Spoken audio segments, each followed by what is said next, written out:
दोस्तों नमस्कार। एक सवाल है जो हर इंसान के भीतर किसी न किसी दिन जरूर उठता है। क्या आपने कभी ठहर कर सोचा है कि यदि ईश्वर है तो वह इतना मौन क्यों है? अगर वह सच में सर्वशक्तिमान, सर्वज्ञ और न्यायप्रिय है तो फिर यह संसार इतना अधूरा क्यों है? इतना दुख, इतना अन्याय, इतने अनुत्तरित प्रश्न क्यों मौजूद हैं? कभी आपने किसी अनजान बच्चे का दर्द देखा होगा, किसी निर्दोष का अत्याचार देखा होगा। ऐसे क्षणों में क्या आपको कभी महसूस हुआ क्या यह सब उसकी कोई परीक्षा है या यह उसकी उपस्थिति का संकेत? और यदि यह सब पहले से तय था तो क्या हम वाकई स्वतंत्र हैं या सिर्फ किसी लिखी हुई पटकथा के पात्र? आज हम इसी प्रश्न को लेकर एक यात्रा शुरू करते हैं। एक ऐसी यात्रा जो शायद आपके भीतर कुछ गहरा बदल दे। लेकिन उससे पहले यदि आप ऐसे ही गहरे, रहस्यमय और दार्शनिक सवालों में उतरना चाहते हैं तो चैनल को सब्सक्राइब कर लीजिए, क्योंकि यहां सवालों को छोड़ा नहीं जाता, उन्हें उनकी जड़ तक जाकर समझा जाता है। चलिए शुरुआत करते हैं एक सरल तर्क से। कल्पना कीजिए किसी ने आपको कहा दिल्ली और मुंबई के बीच एक अदृश्य पुल है जिस पर रोज लोग चलते हैं। आप पूछेंगे सबूत? जब तक प्रमाण न हो वह सिर्फ दावा है। ठीक उसी तरह किसी ने कहा कि ईश्वर है, तो क्या यह आवश्यक है कि आप उसे मान ही लें? नहीं। तर्क कहता है जो दावा करता है प्रमाण भी वही देगा। अब थोड़ा भीतर उतरते हैं। अधिकांश धर्म कहते हैं ईश्वर सर्वज्ञ है। यदि वह सच में सर्वज्ञ है तो उसे पहले से पता होगा कि कौन क्या करेगा। तो फिर सवाल यह उठता है, यदि सब कुछ पहले से तय है तो हमारी स्वतंत्रता कहां बचती है? क्या हमारी स्वतंत्रता सिर्फ एक भ्रम है? सोचिए, आप एक दुकान पर जाने वाले हैं और ईश्वर पहले से जानता है कि आप क्या खरीदेंगे। तो क्या आपके पास कोई विकल्प वास्तव में बचा? यदि नहीं तो यह कैसा न्याय? और यदि विकल्प है तो फिर वह सर्वज्ञ कैसे? कई लोग कहते हैं ईश्वर हमें परीक्षा में डालता है, लेकिन क्या 6 साल के बच्चे को कैंसर देना परीक्षा है? क्या यह न्याय कहलाएगा? यदि ईश्वर सर्वज्ञ है तो उसने इसे पहले से जाना होगा, तो फिर उसे रोक क्यों नहीं दिया? दयालुता कहां गई? अब एक और तर्क, यदि ईश्वर सर्वशक्तिमान भी है और सर्वज्ञ भी, तो वह हर बुराई रोक सकता है। पर युद्ध, अत्याचार, भूख, बीमारी सब कुछ जारी है। तो इसका क्या अर्थ निकले?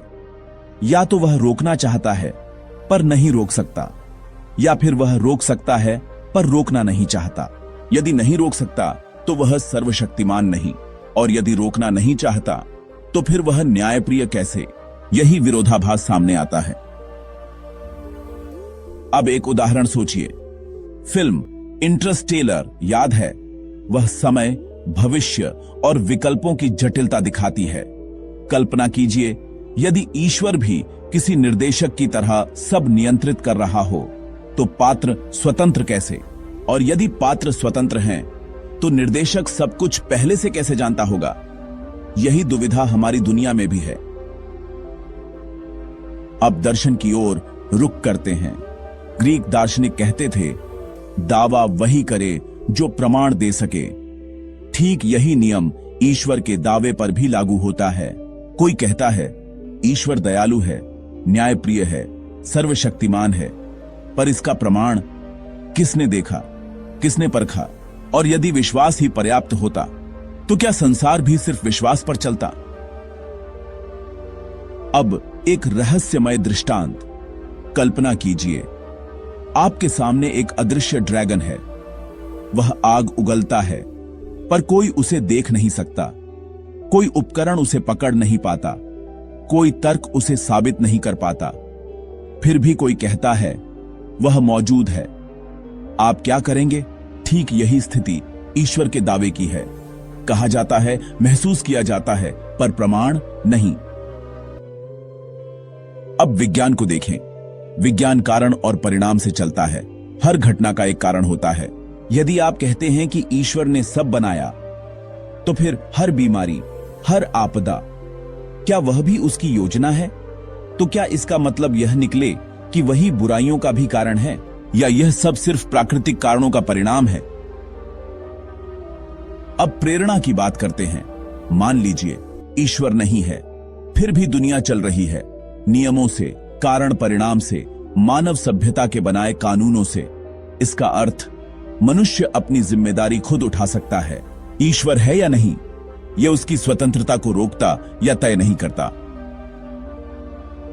अब सबसे गहरा प्रश्न, यदि ईश्वर सर्वज्ञान, सर्वशक्ति और दया वाला है, तो क्या वह इस अज्ञान, असफलता और अन्याय को देख रहा है और फिर भी मौन है? क्या यह मौन भयावह नहीं, या क्या यह मौन हमें बता रहा है कि न्याय हमें खुद सीखना है? एक बार फिर सिनेमा के दृष्टिकोण से सोचिए। एक फिल्म में पात्र अपने विकल्प चुनते हैं, लेकिन निर्देशक हर क्षण देख रहा होता है क्या हो रहा है।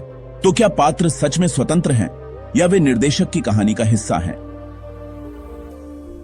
अब एक आधुनिक प्रश्न, यदि ईश्वर है, तो क्या वह internet, social media, data, AI और एल्गोरिदम को भी देखता होगा?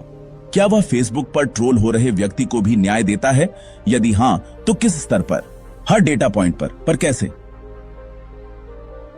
अब अंतिम निर्णायक प्रश्न, ईश्वर है या नहीं, क्या यह हमारी स्वतंत्रता बदल देता है? क्या न्याय की जरूरत इसलिए है कि ईश्वर नहीं है, या इसलिए कि मनुष्य स्वतंत्र है? और यदि ईश्वर है, तो क्या वह हमारी स्वतंत्रता को सीमित करता है, या हमारे तर्क को और गहरा बनाता है? कल्पना कीजिए, यदि हर नियम, हर घटना, हर सुख दुख को आप ईश्वर से जोड़ दें, तो क्या आप न्याय और दया की व्याख्या कर पाएंगे, या यह खोज आपको स्वयं करनी होगी? अब मैं आपसे पूछता हूं, क्या आप ईश्वर के अस्तित्व को सिर्फ विश्वास के आधार पर मानेंगे, या तर्क और अनुभव के आधार पर अपना निष्कर्ष निकालेंगे? यह प्रश्न आपकी सोच और जीवन दोनों बदल सकता है। अब आपकी बारी है सोचने की, क्या ईश्वर सच में है, या यह दुनिया सिर्फ कारण और परिणाम का खेल है? कमेंट में अपना सच लिखिए, शायद आपका एक विचार किसी और की आंखें खोल दे। और ऐसे ही गहरे सवालों की इस खोज में हमारे साथ लगातार बने रहने के लिए चैनल को सब्सक्राइब जरूर करें, क्योंकि यहां जवाब नहीं, सवाल जगाए जाते हैं। मिलते हैं अगली वीडियो में एक नई खोज के साथ। वीडियो के अंत तक बने रहने के लिए बहुत बहुत धन्यवाद।